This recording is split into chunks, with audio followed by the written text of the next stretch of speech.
Hello, everyone. Welcome to God, Sex, and Love. It's your girl, Miracle Sims. Tonight, I'm going to be chatting with the Orpheus Black. Friends, he came highly recommended from one of our previous guests, and so I think we may be in for a treat. So, if you are ready for this conversation, stay tuned.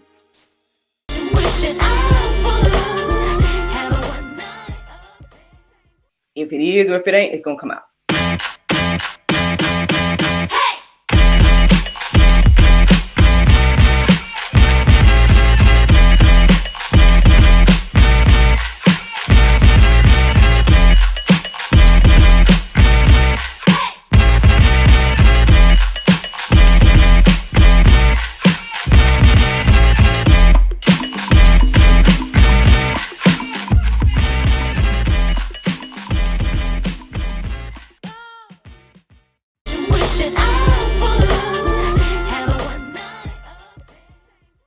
Welcome back to God, Sex, and Love. I am here. The mood has been set. As I share with you all, I have here Mr. Orpheus Black. How are you doing today, sir? I'm doing good. How are you? I'm good. You know, you came highly recommended from Miss Vivian. I call her Miss Viv. She said, she mentioned you during her interview, and for some reason I thought she was talking about her husband. I mean, you know, she just mentioned, I was like, oh, is that what she calls him? I don't know. But then afterwards, she was like, oh, you know, he needs to be on your show, X, Y, and Z. Let me set up this introduction situation. And so here you are. So thank you for taking the time. Welcome to God, Sex, and Love. Thank you. I just hope that my sinful self won't blow the whole stadium up. You know what I mean? Like the whole set go, because you know, I've been accused of heathenry. You know what I'm saying? I guess we're going to learn some things about it. But hey, look, we all have sinned and fallen short. Right? That's what I'm saying. Yes, you are right. You know, he who is without sin cast the first stone. There you go. And nobody can do that, right? So Right. Least of all me, right? So I don't know. Now I want to get into it. What you talking about? Let's talk about your heathenry. I can't cast those stones at you, bro. You say you feel like you simple or whatnot. You know what? We all simple. Let's talk about them sins, girl. You know what? Let's talk about the things you too ashamed to say you like to do. Let's go through that. I think that's what the people want to hear. That's what people want to hear. I'm trying to get the people what they want. Listen, look. Yeah, I told you this. Just this few look. Look, I ain't talking about just these few minutes I've been on this call with Mr. Orpheus. I've already said to myself, like, this is how this is gonna go. I'm probably gonna just be laughing the whole time. I don't even know what to say at this point. Please, Mr. Orpheus Black, can you please shed a little light on who you are for the people so they can, because I was like, I'm not doing a good introduction right now. So can you?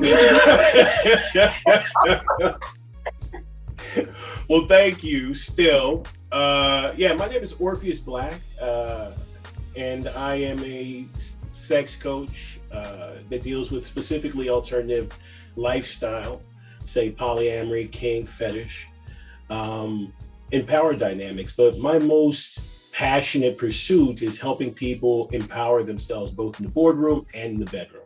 So for me, I've been doing this 25 years of coaching, educating, and really bringing people into greatness. I like to say I'm like the Vince Lombardi of sex coaches. You know what I mean? I make you work. Yeah, I put you through your paces, but at the end of the day, I make you better at what you do naturally. So really, I'm inspiring people to be the best versions of themselves that they can be, both in intimate relationships and professional relationships. So that's really what I do. I'm also a pro dominant. I've received many awards over the years, from 3 leather titles, international. I've also had Lifetime Achievement Awards in the community. Been poly actively for over 25 years. And that's pretty much it. I mean, there's more or less, but there you go. And so there you have it, friends. Okay, that's it. Y'all just kidding. Nah. This, right? We gotta see what's going on. So I mean, obviously your site has a lot of information, right? So And as you just mentioned, you do a whole lot of different things. But I guess, you know, I know you say you kind of was hesitant, or I don't know if you were hesitant or whatever when it came to coming to God, sex, and love, or whatever the case is. But like I was saying, you know, you are definitely welcome. And the thing for me is just, again, I say this to just about every guest, especially the sexperts, y'all sexperts. You know, I try to let my audience see that, you know, perhaps this conversation of sex should not be as taboo as it is. I say, especially in, you know, marriages and whatnot. And so obviously I'm assuming you help couples, you would, you know, I'm sure you help, you know, individuals and everything like that, which you just said. But hopefully, you know, by this introduction to you and things that you do and whatnot can shed a little bit more light to this community that watches me, you know, and or to the Christian community in particular. You know, hopefully this goes far and, you know, people can Wait, this is a Christian program? Oh no, I'm off now. You know, you should let me know that it was a Christian thing before I came on. Okay, all right, never mind. So first of all, I talked to your assistant and everything. Now hold on now. She can let you know what's Christian, and I don't know now. But you know, might have to find what is Sasha like. I'm just kidding. I'm just kidding. Just saying, when you say God, it's a pretty vague, like broad term. Like, you know. I think, you know, listen, we're gonna have your conversation and my conversation today. Well, you know what? I like to tease everybody because, you know, I'm very spiritual, as you can see. You know, I was actually raised Baptist and wanted to be a preacher at one point in time. And, you know, hold on. Okay, just wait a minute. What? Go ahead. Let's talk about it. Talk about it. See, you done got my silly side going, so I'm just sitting here ready to crack all the jokes. Like, you try to slip it in there, y'all saw that? You tried to.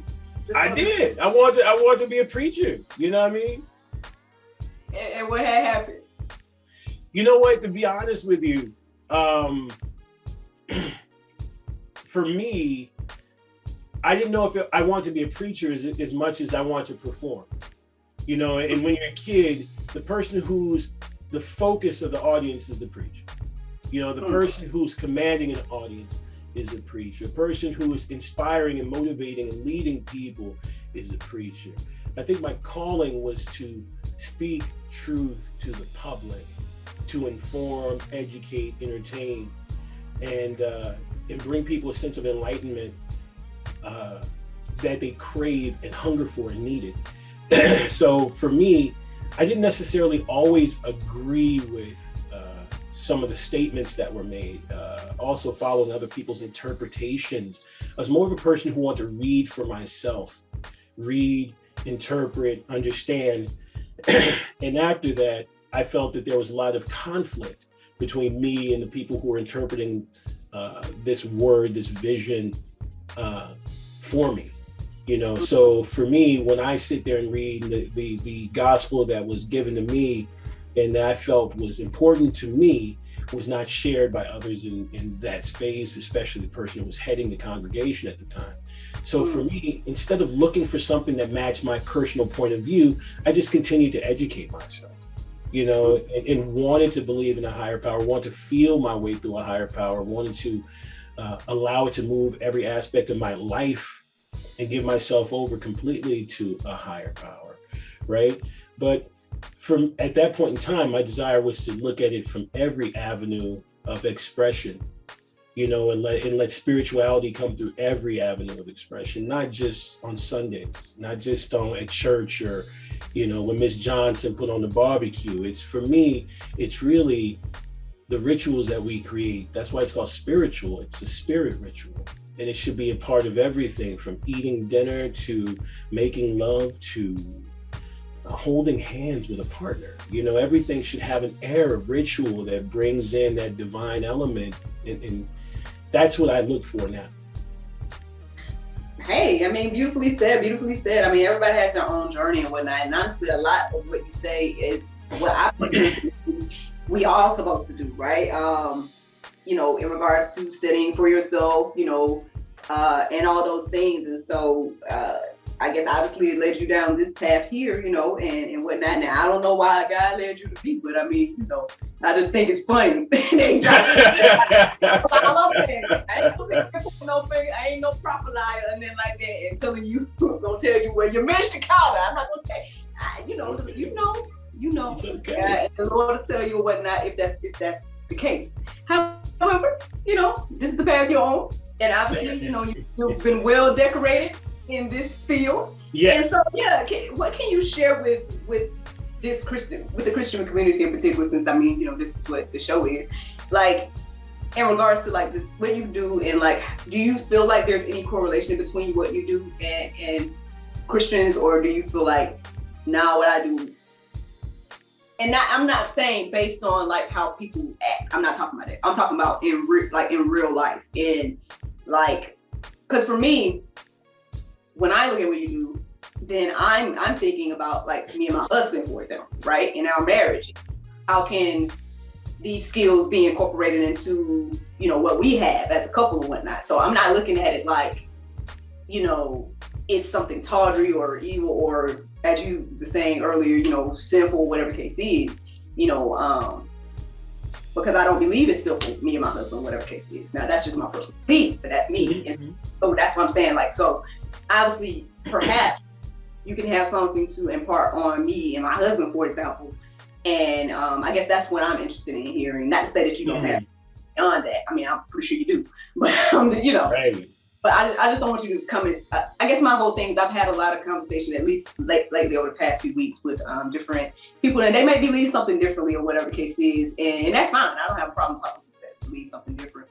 But I believe that what I'm observing is people coming into the conversation with, I guess, things that people say, like you mentioned, like even things that people say the Bible says. And then for me, I have to ask the question like, well, I didn't see that when I read it. You know what I mean? I'm not sitting here acting like I'm, you know, you know what I mean? I'm somebody that's just reading it and figuring it out too. But so I feel like a lot of times people focus more so on what they think it says versus what it actually says. And I was actually talking about this morning on the podcast. So obviously this is pre-recorded, so probably not. But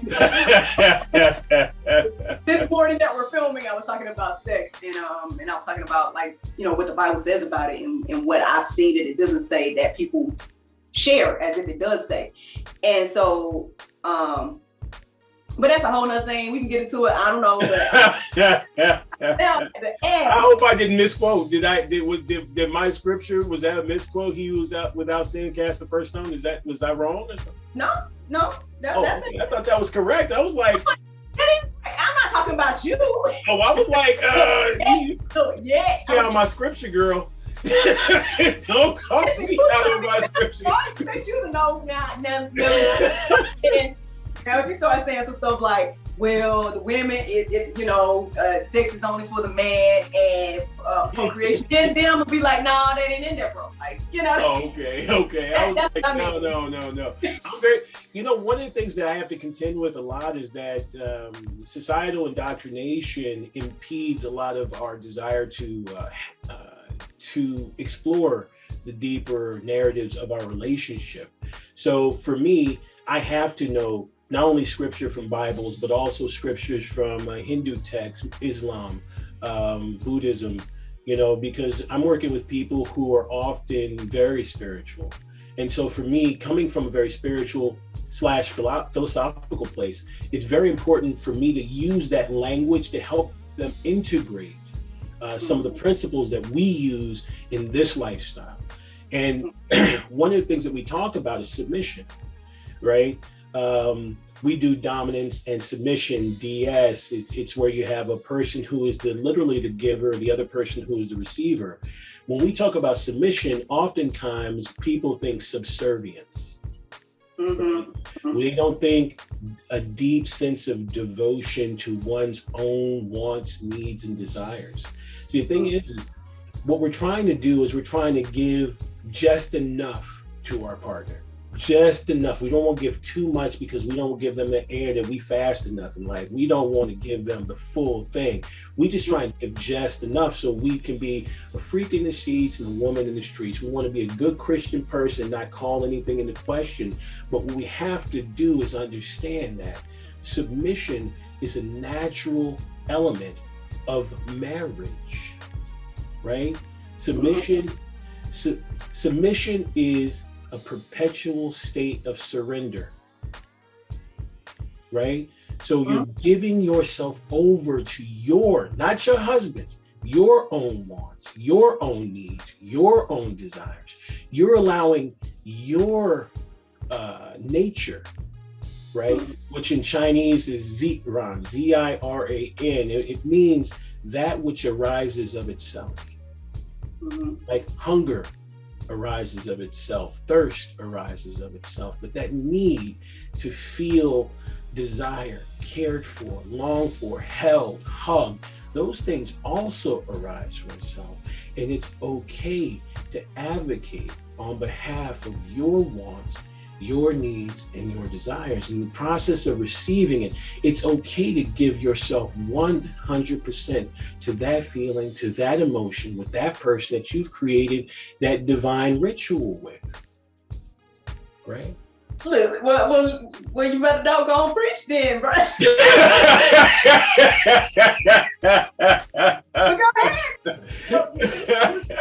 Man, see, I'm usually not as silly. I don't know. I can be silly sometimes, but I blame you. Thank you. I'll take that. I'll wear that.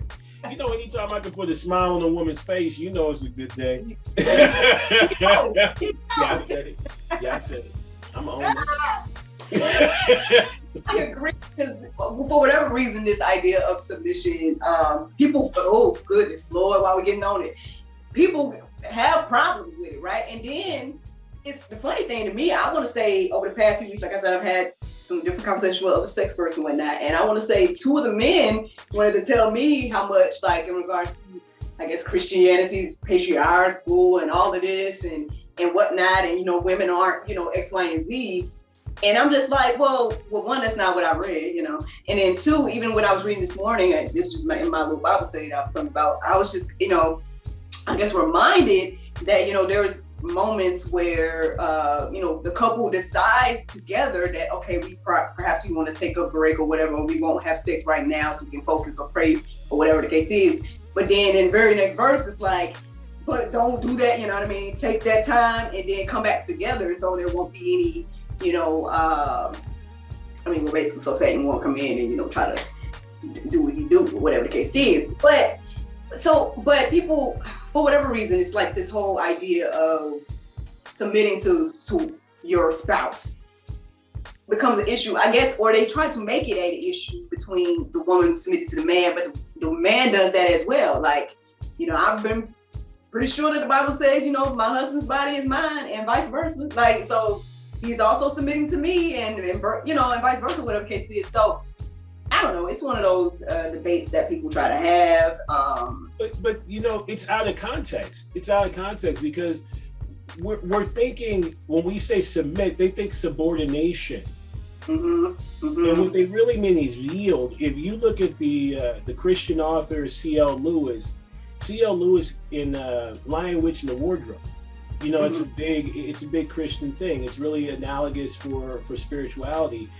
He says, I would rather be eaten by you than fed by someone else.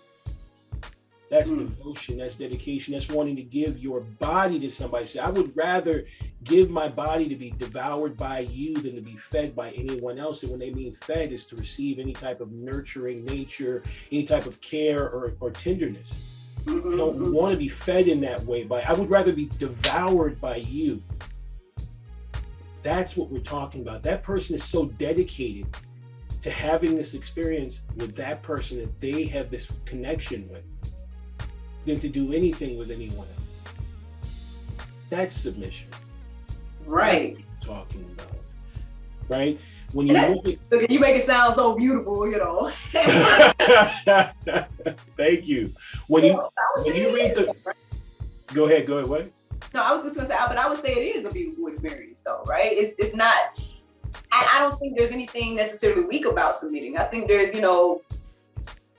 allowing, like you said, it's in so many different ways. It's not just sex, but it's also like allowing my husband to take the lead in some things, or whatever the case is, or allowing, maybe him allowing me to take the lead with my son, or whatever the case is. It's just stuff like that. It's just, I don't know. People try to make it like it's this horrible thing, and it's like, goodness, like I don't see it to be that, but because we have framing in the English language that talks about beating someone into submission, but you can't beat a person into submission, because submission comes from a deep need to give themselves over to their own process, their own experience. When your husband is the focus of your desire, then you want to submit to your desires. That's what you're doing. Best bet, if you have a problem with your husband, you guys get a divorce. Just because you guys ain't divorced yet, don't mean that just because he come over, you're gonna give him something. Because you no longer desire that. Right? So remember, submission is your willingness to give yourself over fully and completely the thing you want, need, and or desire, right? And we split our time, right? And this is one of the, this is not scripture, but it's always it's a good frame for it. A lot of times people of faith get into this thing where it's like, look but don't touch but don't taste but don't enjoy, right? This is the kind of degrees of shame around this thing. I mean, it's okay to look, just look, but don't touch it. Okay, you done touched it, but don't taste it. Okay, you taste it, but don't enjoy it. All right, you enjoy it, now you don't have to repent. You know what I mean? Like, you know what I mean? You got to go through this thing. Like, these degrees of shame are gonna lessen what's happening. Right? It's not. The shame only puts a bitterness into that thing that you are already into, already enjoying, already feeling and embracing, right? So when you look at the Ragavita, which is a Hindu text, they talk about kama. A lot of people are familiar with the Kama Sutra. Kama means desire, but in a very different way than we use in English. Kama means you're looking for a deep sense of completion. Right? You're looking for something that's going to fill you, make you whole. It's a searching, a longing, right? And so you like desire for food because that's going to fill that empty spot in my stomach. You're going to look for that water because it's going to fill that empty space, for thirst, right? And there's a need for connection because we don't feel complete in this moment. And I want to reconnect with that thing that I made the ritual with. I want to have a physical and spiritual union that's going to make me feel whole again in this moment. When your sex and sexuality comes from a very real place that's uninhibited, it will allow you to have transcended, not just sex, but transcended sex. It'll let you take it to the next place because it's vulnerable, right? Every path, every doorway is a vulnerability. It's a way in, right? We think of it as a weakness, but it's a path. It's your sojourn into a relationship of sex and sensuality that has been sanctified by marriage. Why are we still scared? Nick, no, if I had something to throw, I would. My question, why are we still scared? Goodness gracious, man, you said so much there. So many things to touch on. Well, listen, you want to tell me about transcendent sex? What's going on with that?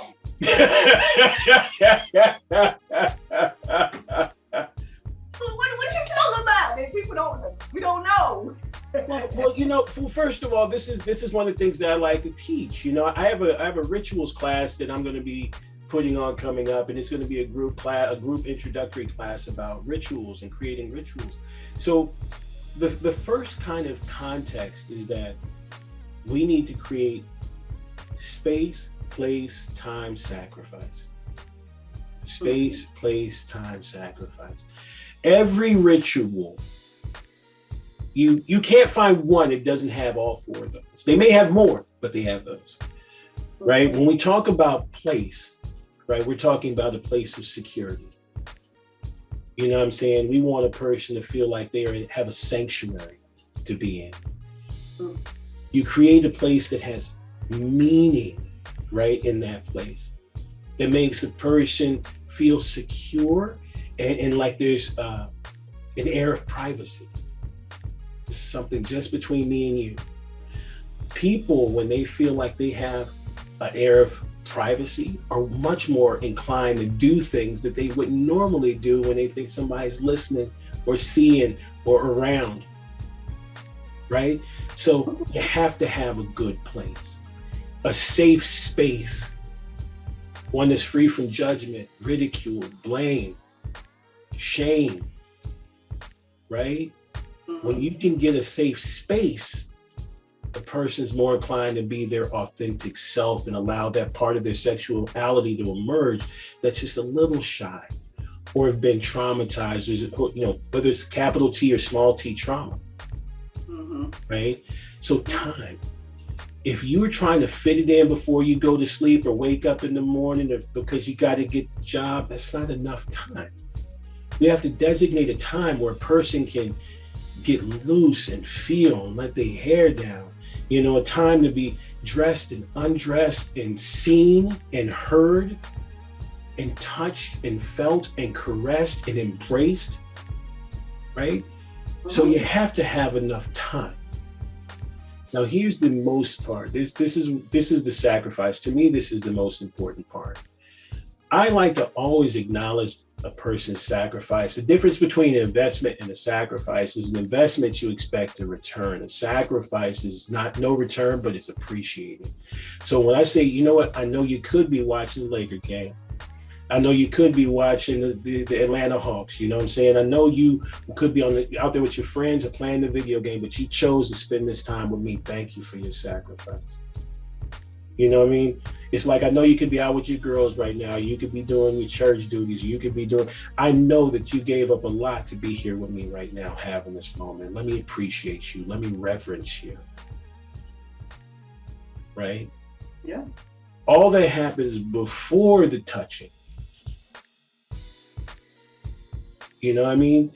People want to be seen. They want to be heard. They want to be felt. They don't just want to be penetrated. Right? Yeah. What do you think about that? I agree. I mean, it's, you know, look, sounds like a plan. Like, you know, I mean, I totally agree. I think that definitely means much more than the alternative, right? The not doing, or the, you know, no sacrifice, or the no time, or all of that. You know, I think, like I said, I mean, your set alone makes me want to step my game up around. I have yet to set up a scene as such with my, you know, in the 5 years we've been together, and that probably saying a lot, right? So, not that I haven't wanted to, but, you know, hey, the time, the space, all that stuff. And so, yeah, I mean, I think we should, you know, especially, like I said, I try to reiterate to, you know, the married people, because for whatever reason, there's this narrative, or there's this thing that's out there that is like, oh, well, you get married and you don't have sex no more, you don't do that no more, X, Y, and Z. And it's just like, but this was supposed to be the time, like technically, like, you know, according to the word, like this is the time. So, so whatever reason, you know, I'm definitely team more married sex. You know, I'm definitely more on the team like husband. He already knows. Like, like I said, every episode I'm over here like, so I know that I'm the one that has energy right now, but you know. Well, you know, I mean, here's the thing. You know, there's a difference between sex and intercourse, right? Yeah. There's a difference between sex and intercourse, and here's the thing: most men don't understand it. Okay? So here's the thing: intercourse is the direct manipulation or penetration of penis or vagina. You know what I mean? So it's just basically penis and vagina. So if putting your penis in anybody's mouth, vagina, so and so, anus, whatever. I don't know how you feel about that, but That's intercourse. You know, them putting their mouth on the vagina, tongues, all this other stuff. Intercourse. What is sex? Everything else. Sex is the way with which we satiate our desires or the desires of others. That is sex. Now let me help you understand what sex is. Okay. Think of anything that you wouldn't want your husband to go do with another woman that's outside of intercourse. That's all sex. Because the reason why it bothers us is because we associate that with the sex ritual. If he's going out having dinner with another woman, because that's part of the sex ritual. Right? They going to the movies, holding hands, that's part of the sex ritual. Right? They looking in each other's eyes. I saw how you looked at her. That's part of the sex ritual. Right? Makes sense. So when you think about it, everything, all those other things, all those other intimate things, and it's different for everybody. But that's how you find it, is finding those pain points, right? And oftentimes where you're more triggered about it is because you're receiving less of it. Man. Look, so what can we do? Look,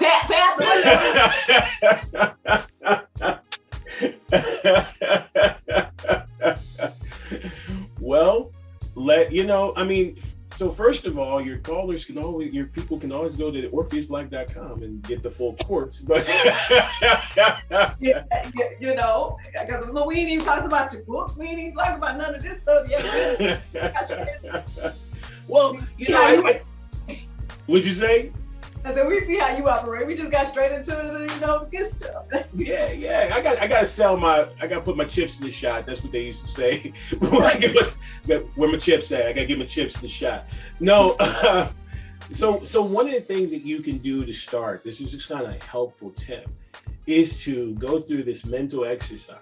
And it's painful, believe me. The point of doing it is to find those pain points, because it's easier to find the pain points than it is the pleasure points, right? And say, I'm thinking about my husband going out with another woman.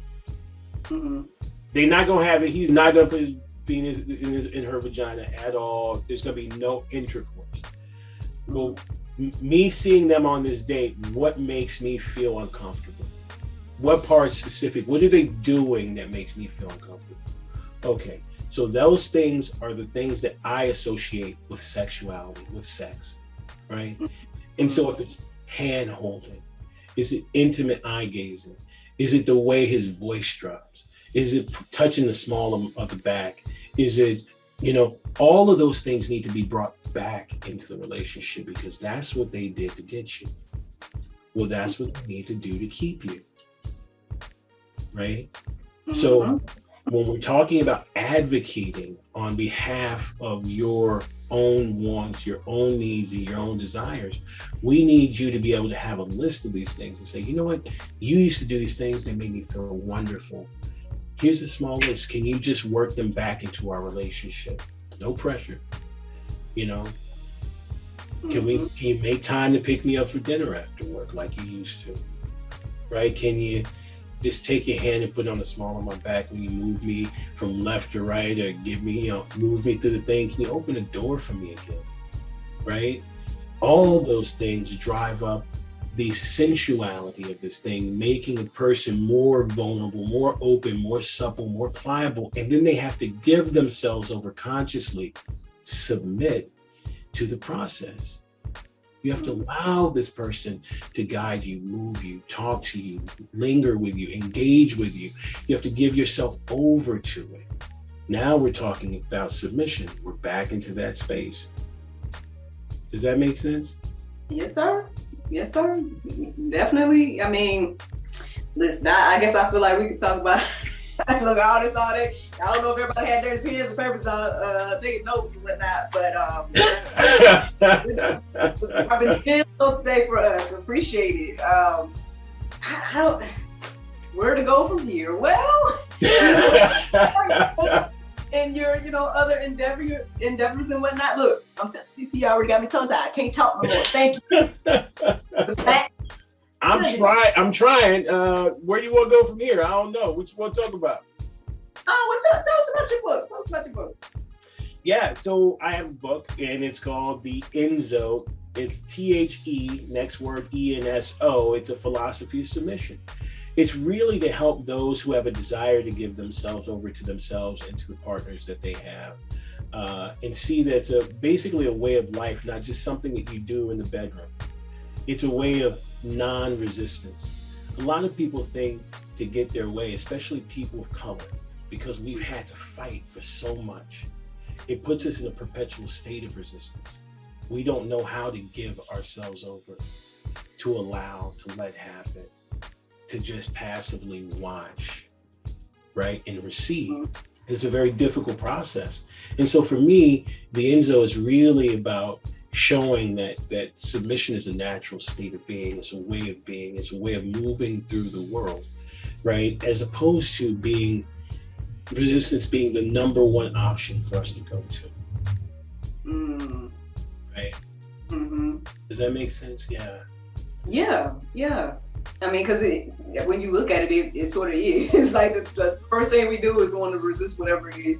And then, afterwards, it's like, oh, maybe it wasn't so bad. Or you realize that, sometimes you may need to submit to whatever that situation is. But that's a whole other look. That's a whole other subject. It's not another subject because it really is, because a lot of times people will resist even though they want to do it because they feel that they have to put up a certain amount of resistance in order to feel like it's appropriate. So you think I'm a respectable woman. I mean, there's that old joke where, the person like, I don't do that to everybody. You know what I'm saying? You know what I mean? Yeah. It's resistance. It's false resistance, right? You're trying to show me a little protest so you hope I feel better about you or have a little more respect for you or this, that, and the other, right? That's really what that's doing, and it's not necessary. If this is the moment, if this is what you want to do, if it comes from a very real place for you, then stand in your desire. Stand in your want, stand in your need. Embrace who you are. Stop conforming. Right? You have a set of morals that was given to you by your book, your family, and developed by you over a period of time. You deal with that. But you don't have to shame you. You don't have to create this false narrative of propriety. Propriety exists within the context of whatever you've created for yourself. Right? So now that you've reconciled this, you're in the moment, you're feeling the need, you're feeling the urge, then do it. That's fine. And if that person has a problem, that's that person's problem. If that person has a desire to shame, blame, create stigma, whatever it is, that's their thing, not yours. Let go of that. Right? Mm-hmm. That's how submission works. It's also allowing other people to wear whatever that's their issue, not mine. You see what I'm saying? Mm-hmm. And I can let go of that. I don't have to hold on to that, because half of submission is letting go. The other part is not holding on. Right? Mm-hmm. Let me frame that for you. Have you ever been in an argument with a partner and you go, you know what? I'm walking away. That's it. I've let go of the conversation. No more words about the conversation, but you're still holding on to the emotion. You haven't surrendered. Yeah, that's how. Right? So we can do that same thing where we let go of some of the taboos, but we're still holding on to the shame. Right? We already did the thing. Why are you still holding on to it? That's happened. That's in the past. It's done. Let go of it. Right? We start holding on to it in the middle of it. Right? Start drawing on old past. This remind me of this, that this feel like that. I don't know if I should like that. This is wrong. You're in the middle of it. You start to second guess. Right? Why are you holding on to that? Right? That's a Buddhist kind of thing where we talk about, I'm a Buddhist, by the way, and we talk about, holding on to that hot coal that's burning. You're only hurting yourself. let go of it. Right? So for me, what's interesting is, it's not until you let go that healing starts. Right? Sure. Yeah. You let go of the pain, that's where the healing starts.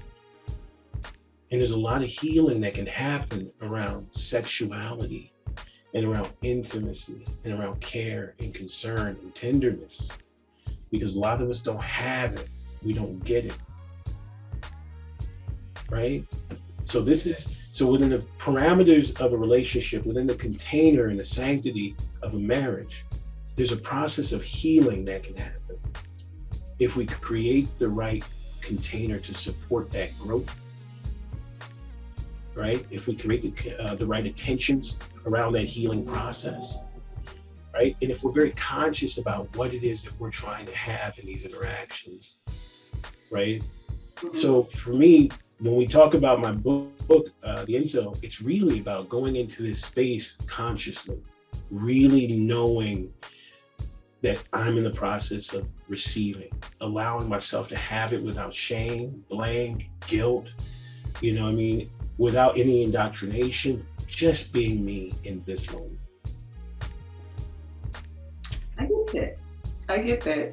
I think I was like, well, again, I'm so open here on God Sex and Love. I'll talk about the things, and but I would say that, like, when I was single, that was like one of the things, just waiting for this part of my life so I can be free in this area to, you know, at least mentally or whatever the case is, right? And then sometimes my struggle is I still feel like I'm in that place, because obviously, you know, in a relationship, you know, you're with someone else and you have to take on their feelings and how they are in that moment and everything like that. So it's like finding that balance between, you know, compromise and being patient and just all those different type of things.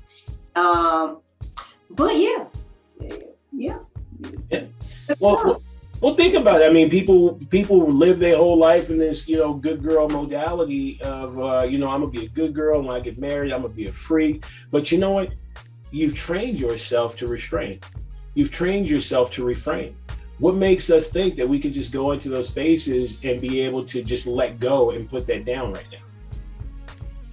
You live the bulk of 18 years of your life, 20 years of your life, 21 years of your life, 30 years of your life, refraining, tuning down, turning off, dropping out, right? Now we're in this relationship. Those habits are really easy to bring back in, especially in the middle of it. And so while everybody doesn't have a problem with it, there are a lot of people who do, right? Mm-hmm. So for me, another thing about, you know, the idea of submission is to be able to say, I can go ahead and let go. It's okay to let go right now. Creating a ritual around letting go, right? Giving yourself permission to be in this moment, right? And so when we feel that, there's a process that I do, it's a Buddhist process around Shimpa and Prajna to help people find that in their body, let it go, drop back into the moment so they can get everything they can out of that sexual space,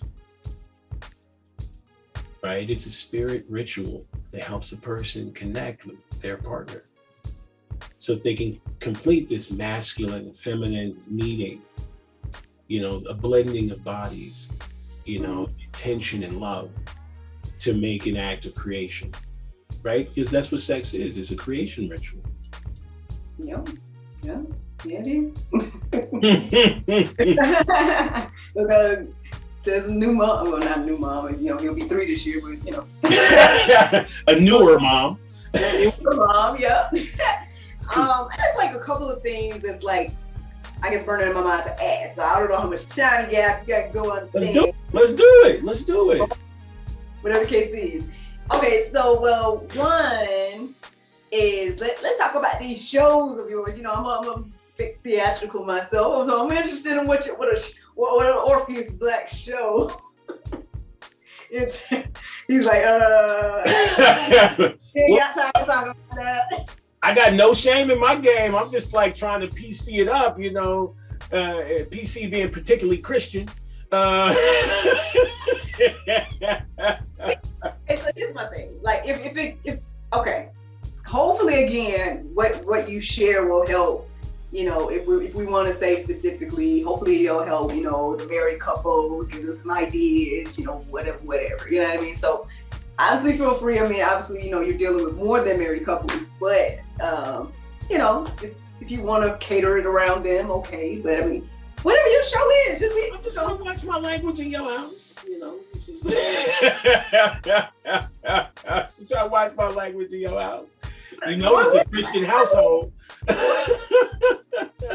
Oh goodness, what kind of language you use in your shows, man? Okay, so basically, I do kink, fetish, and bondage shows. So basically,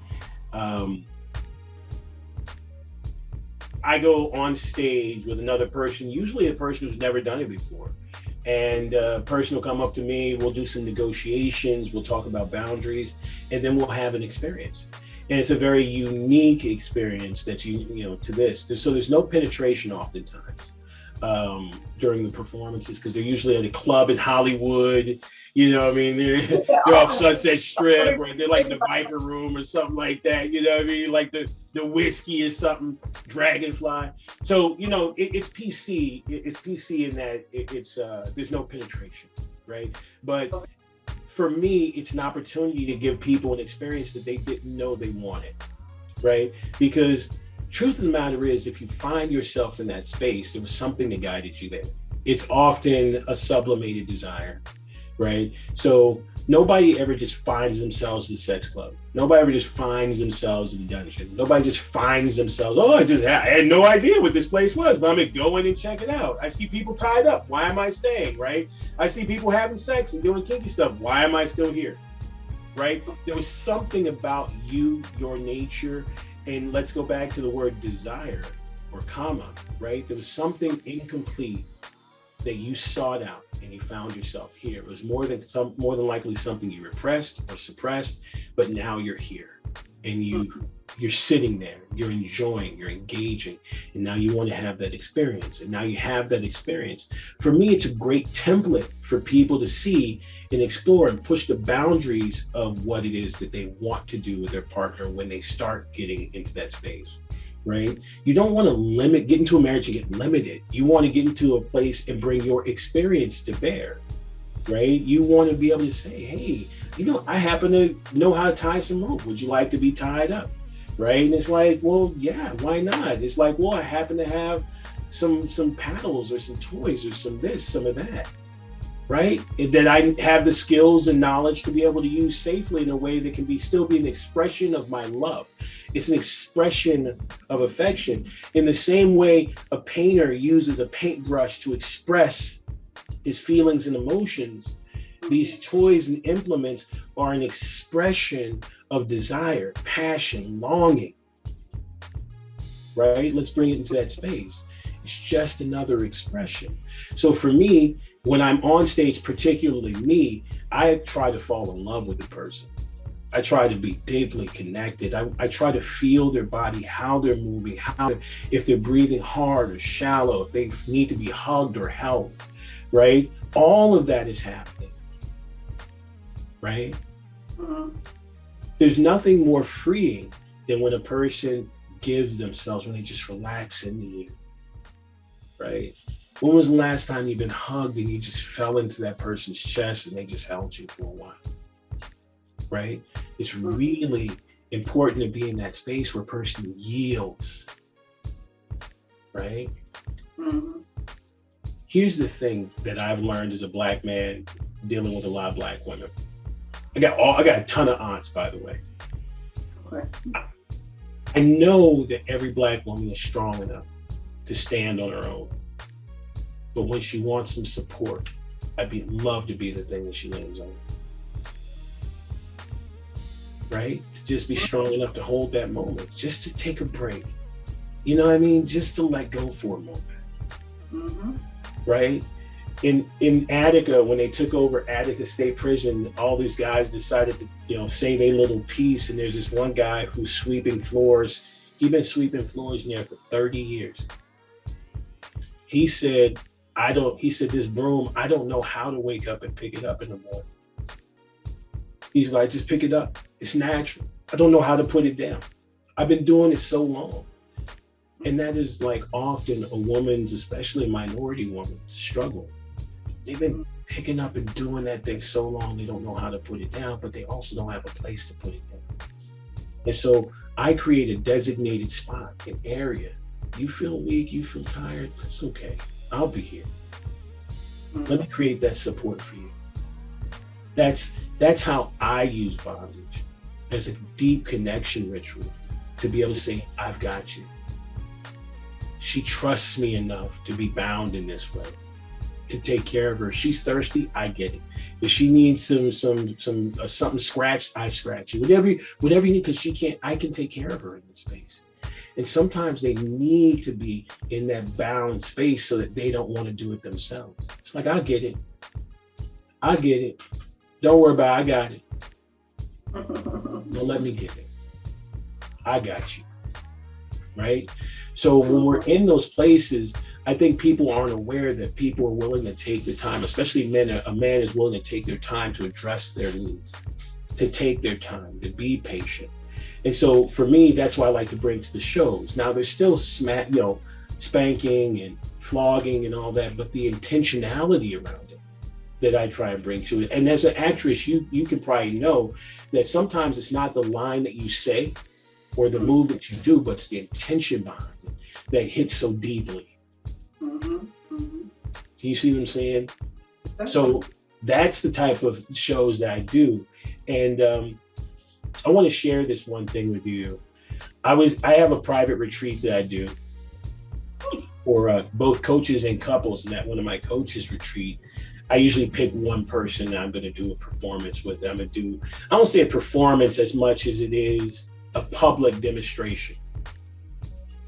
And I did this one scene, and the next morning we did a debrief, and she said, I never heard my voice in pleasure before. She had never heard the sound of her own voice in pleasure before. That was a deep share. I mean, you're a grown woman. You're at least 30, and you had never heard your voice. And she got a chance to hear her voice for the first time. That's a powerful moment, right? That you can give, and it sets a pace and a tone for all other sexual encounters. You know, it's like, at minimum, I want to hear my voice yelling out in pleasure. You know, I want to scream, I want to reach, I want to grab for something that's not there. I want my toes to point, I want to be rocked up in this space, right? I want to feel that. And we did all that with no penetration, with no intercourse. See, you can hit those heights, you know, when you create a sensual ritual that is focused on that person receiving.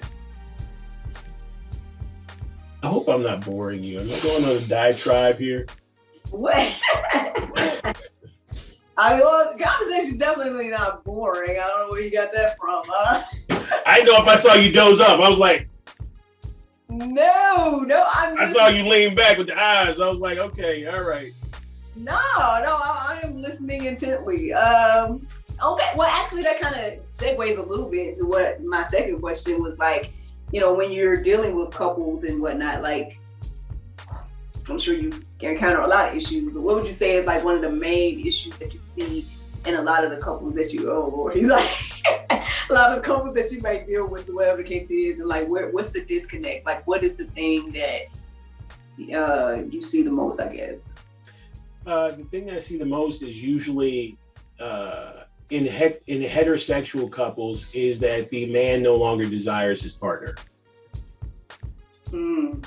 Right? After a point in time in marriage, you know, she just doesn't feel desired. She doesn't feel like he cares. He's like not attracted or something like that. And that's probably the biggest one that we get. Okay, so is that the actual case though, or is it like something else? You know what? I like to lump them into two categories, right? Well, first of all, that lack of desire can come from many different places. It could be as a result of like mineral, like nutritional, you know what I mean? It could be as a result of mental and emotional stress. There could be latent traumas that are now surfacing. There can be relationship issues. There can be hormonal issues, right? There can be erectile disorders and things like that. There can be 50 million things, but often in the psyches and the minds of the woman, it's for some reason her level of attractiveness. That's the first thing she goes to, right? But the issue with him, he is often keeping that from her, right? He's too ashamed to say, you know, I'm not healthy enough to do this, or I need to go to a doctor and or get some therapy or get some of this, you know, whatever it is. He's hiding this and allowing her to continue to think that it's about her, right? Because he's too scared to go into this other space. Sometimes it is lack of desire, you know, and it can come from a very real place. So for me, finding out what the actual issue is on both sides is really important. Also, taste change. You know, we want to act like the person is going to be the same person when we met them, but sometimes their desire just changes. Right? Which is why it's important to keep a safe space where people can talk freely about what they want, what they need, what they desire. Where it's not going to be about the shame or the blame, where it's about growing and evolving with our partners. The reason we often don't grow and allow our partners to grow because we know it's going to mean that we're going to grow. It means that we're going to change. And we're like, well, I like who I am. I'm not changing. This is great. And so in trying not to change, right, we try to lock our partners into a place and they feel stagnant. Listen, you preaching on so many levels right now. Levels. Right. So that is important to realize that these are a lot of the same things. So that fear of change is really what's suppressing the relationship. And now he wants to change, or she wants to change. He wants to stay the same, or she wants to stay the same, and the other person's feeling trapped. Right? So there's a lot of processes and rituals that we create for our clients to make sure that everything is being addressed holistically. You know, and if I need to recommend that a partner go see a doctor for some hormone replacement therapy, there's nothing wrong with that, right? If a person needs to get a shot or take a pill or put on a patch, nothing wrong with that. If it's a erectile disorder, let's just get through that and move on to this next space. It's okay, right? We have to, for a lot of men, I try to also help them understand what masculinity is. Do we have time to go into that space about masculinity? I'm open to you. I didn't want to keep you, you know what I mean? I know you're a busy man. You got, lives to help out here. Look, Dr. Pat, I don't know what to call you, Dr. Pat. Well, let's do this, because I want to make sure that people understand that masculinity isn't a thing. In the same way, money is not a thing. In the same way, inches are not a thing, right? Because an inch measures something. An inch isn't real. We could call an inch this much, or we call it this much. It's not a thing. What's real is the thing that we're measuring, right? Money is not real. It measures wealth, right? So pounds actually measures a thing. It's not a thing. It's what's being measured, what's being weighed is the thing. Masculinity is a barometer by which a society measures what it thinks is valuable in its male-bodied individuals. The society determines what it needs in a man. Not what you need, not what a woman needs, not what he needs. The society does. So if you have toxic masculinity, you have a toxic society, right? That's the basic principles of Ubuntu, right? Ubuntu, U-B-U-N-T-U. Everybody uses that term, but it's I am because we are. And if I'm sick, it's because we're sick. Because we taught me. I learned from us, right? So if you are in a warlike country, warrior traits are going to be favored. You're going to be a go-getter. You're going to be virile. You're going to be a win at any cost, right? You're going to be a resistance-based person. You're going to be a fighter, right? Now, let me tell you, on a football field, that's great. On a battlefield, That's great. On a basketball court, that's great, but you might want to be that person in the bedroom. That's where it becomes toxic, right? Mm-hmm. So for me, I believe that's important for me to help men find out who they believe that they should be. What are the qualities that you find important? What does it mean to be a good father? What does it mean to be a good brother? What does it mean to be a good friend, or be a good boss, be a good employee, right? And let those be your measurements. That's what you're measuring when you talk about measuring up in masculinity. What about openness and vulnerability? Right? When we talk about being, faithful, fidelity, where does that range on your masculinity? Right? Now tell me how you measure up. Right? When you gotta be a good son to your mama, you know what I mean? Let's talk about measuring up. Now, once we have this state, now we can start talking about the sexual issues that you have. Because all your sexual things were framed against this negative perspective of self. Wow. Does that make sense to you? Yeah, it does. It does. I definitely don't think I thought about it, but I can totally understand like how that could be. So, man. I know I just call you every show, be like, hey, so when you coming back?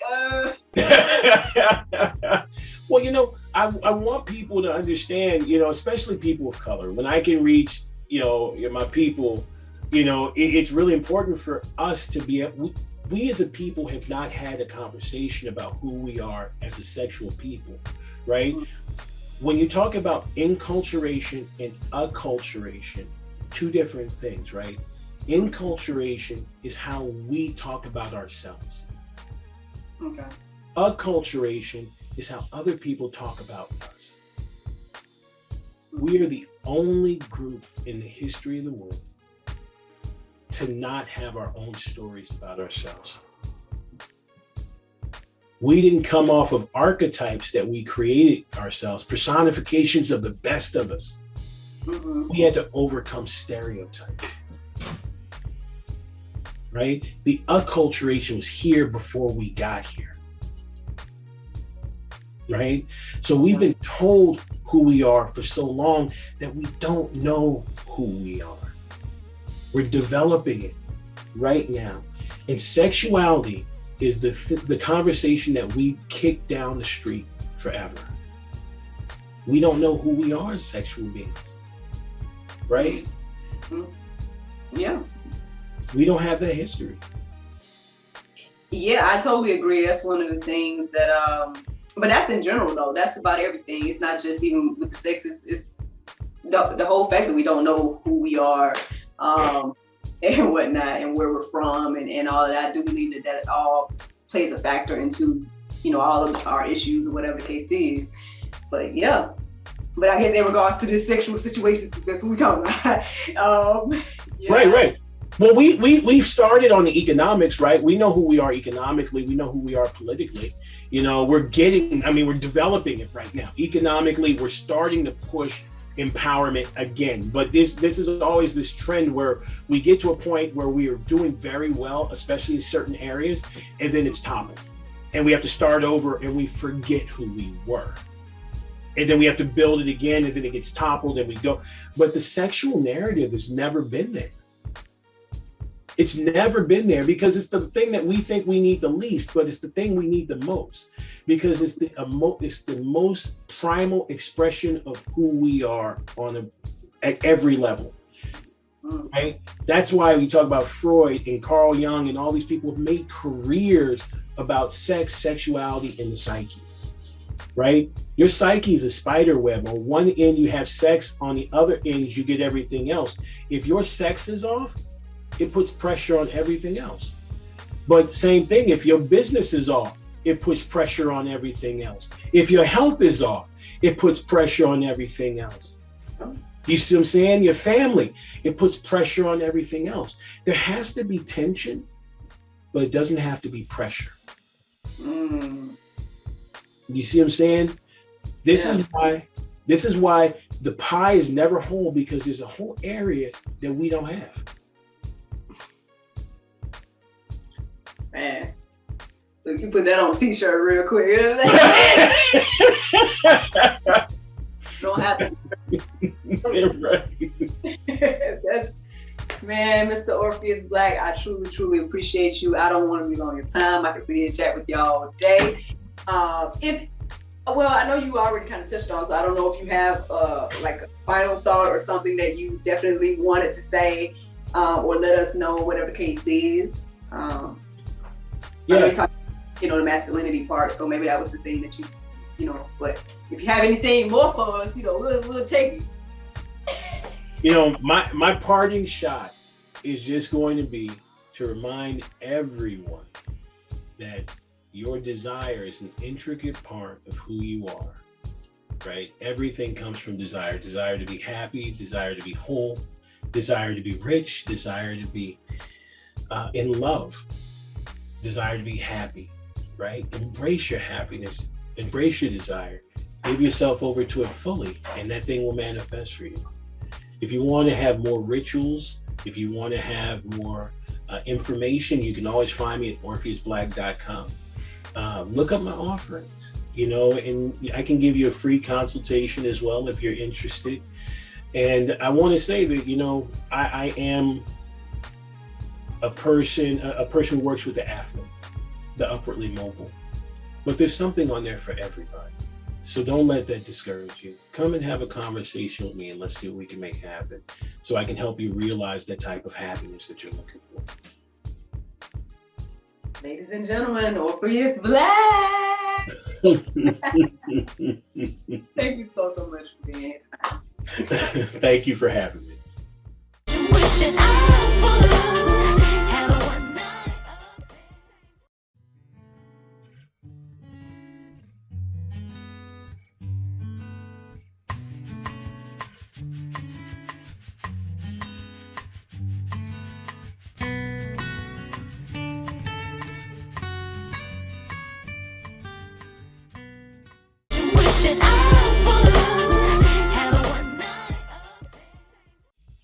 Thank you so much for watching God, Sex, and Love. And thank you to Dr. Mr. Pastor Orpheus Black for this awesome conversation. I hope that you all enjoyed it. Thank you. Good night.